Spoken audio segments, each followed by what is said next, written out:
बिस्मिल्लाहिर्रहमानिर्रहीम। अस्सलाम वालेकुम।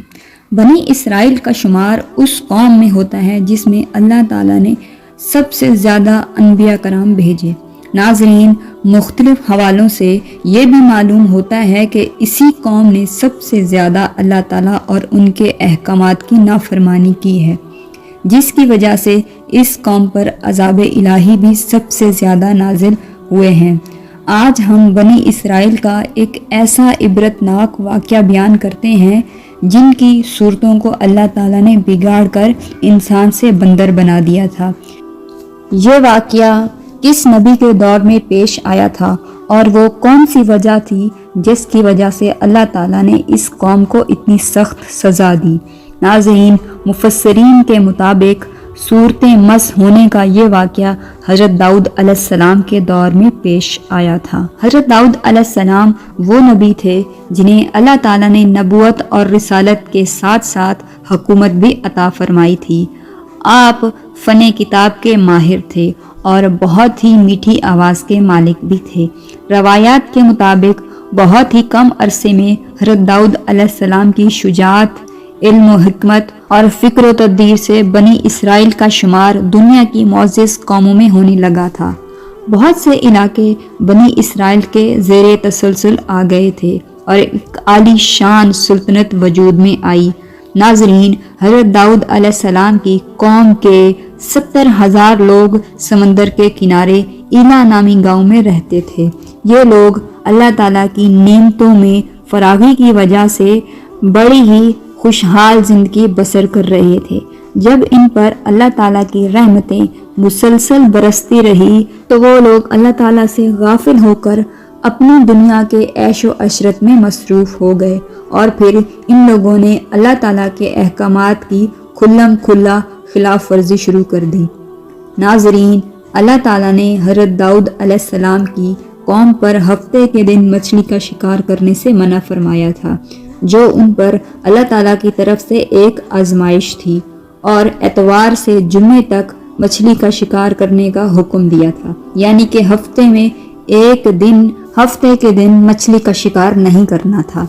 फिर इन लोगों ने एतवार से जुम्मे तक मछलियों का शिकार करना शुरू कर दिया, लेकिन फिर अल्लाह ताला ने इनसे इस तरह इम्तहान लिया कि जिस दिन अल्लाह ताला ने शिकार करने से मना फरमाया था उसी दिन यानी कि हफ्ते के दिन मछलियाँ समंदर में ज़्यादा आती, बाकी दिनों में मछलियाँ कम होती थी। इस तरह हफ्ते के दिन जब भी बनी इसराइल दरिया के किनारे जाते तो इतनी ज़्यादा मछलियाँ देखकर उनका दिल बेईमान होने लगता था। इस वजह से शैतान ने इनकी इस लालच का फ़ायदा उठाकर उनको उकसाना शुरू कर दिया। शैतान ने इनको ये तरकीब बताई कि दरिया से कुछ नालियाँ निकालकर खुश्की में एक हौज़ बना लो, और जब हफ्ते के दिन ज़्यादा मछलियाँ इन नालियों के ज़रिए इन खोल में आ जाएंगी तो नालियों का मुंह बंद कर देना और हफ्ते के दिन शिकार ना करो, बल्कि दूसरे दिन फिर इन मछलियों को पकड़ लो। इन लोगों को शैतान की ये तरकीब पसंद आ गई और फिर इन लोगों ने इसी तरकीब के साथ हफ्ते के दिन मछलियों को इन नालियों से एक जगह जमा कर देते और दूसरे दिन इन मछलियों को पकड़ लेते थे, और फिर इन्होंने ये काम हर हफ्ते करना शुरू कर दिया। इसी बस्ती में अल्लाह ताला के कुछ नेक बंदे भी थे जिन्होंने इन लोगों को मना करते हुए कहा कि तुम लोग जो हफ्ते को मछलियाँ जमा करते हो और एतवार के दिन उन मछलियों को पकड़ लेते हो तो ये शिकार हफ्ते का ही हुआ और ये हमारे लिए हराम है और इससे बाज आ जाओ। लेकिन इन सरकश लोगों ने इनकी एक ना सुनी और अपना काम जारी रखा। नाजरीन, इस मौके पर गांव में 3 तरह के ग्रोह बन गए थे, जिसमें एक गरवा ऐसा था जो उनको इस शैतान की तरकीब करने से मना करते रहे और बेजार होकर शिकार से बाज रहे।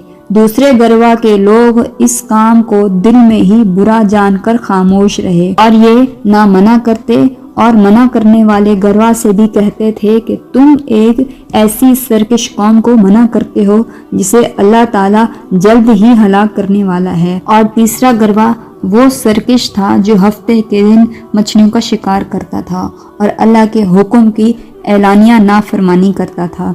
नाज़रीन, जब اس نافرمان گروا نے ہفتے کے دن منع کرنے کے باوجود شکار کرنا شروع کیا اور اس کام سے باز نہ آئے تو منع کرنے والے گروا نے کہا کہ اب ہم اس اللہ کے حکم کی نافرمانی کرنے والے سے ملاپ نہیں رکھیں گے۔ چنانچہ ان لوگوں نے گاؤں کو تقسیم کیا اور درمیان میں ایک دیوار بنا دی اور آمد و رفت کا ایک الگ دروازہ بھی بنا دیا۔ حضرت داؤد علیہ السلام کو جب اس واقعے کا پتہ چلا تو انہوں نے غضبناک ہو کر شکار کرنے والوں پر لعنت فرمائی، اور پھر ایک دن ایسا ہوا کہ ان خطا کاروں میں سے کوئی بھی باہر نہ نکلا۔ انہیں دیکھنے کے لیے کچھ لوگ دیوار پر چڑھ گئے تو کیا دیکھا کہ ان کی شکلیں بگڑ کر انسان سے بندر ہو گئے ہیں۔ جب لوگوں نے ان کا دروازہ کھول کر اندر داخل ہوئے تو وہ بندر اپنے رشتہ داروں کو پہچانتے تھے اور ان کے پاس آ کر ان کے کپڑوں کو سونگھتے اور زار و قطار روتے، مگر وہ لوگ ان بندر بننے والوں کو نہیں پہچانتے تھے۔ ان بندر بن جانے والے لوگوں کی تعداد 12,000 تھی۔ یہ سب 3 دن تک زندہ رہے اور اس دوران وہ کچھ بھی کھا پی نہ سکے، بھوکے پیاسے سب کے سب ہلاک ہو گئے۔ ناظرین، جبکہ شکار سے منع کرنے والا گروہ اللہ کے عذاب سے محفوظ رہا، اور اس کے ساتھ دوسرا گروہ جو دل میں ہی اس کو برا کہتا تھا اور خاموش رہنے والوں کا تھا، ان کو بھی اللہ تعالیٰ نے ہلاکت سے بچا لیا۔ ناظرین، یہ واقعات بیان کرنے کا مقصد صرف قصے کہانیاں نہیں ہیں، بلکہ اللہ تعالیٰ نے یہ اس لیے بیان فرمائے ہیں کہ ان سے ہم عبرت حاصل کریں، ان قوموں کی طرح سرکش اور اللہ کی نافرمانی سے باز رہیں کہ جب کوئی قوم بھی اللہ کی نافرمانی اور سرکشی کرتی ہے تو ان کے ساتھ اللہ تعالیٰ کیا معاملہ فرماتے ہیں۔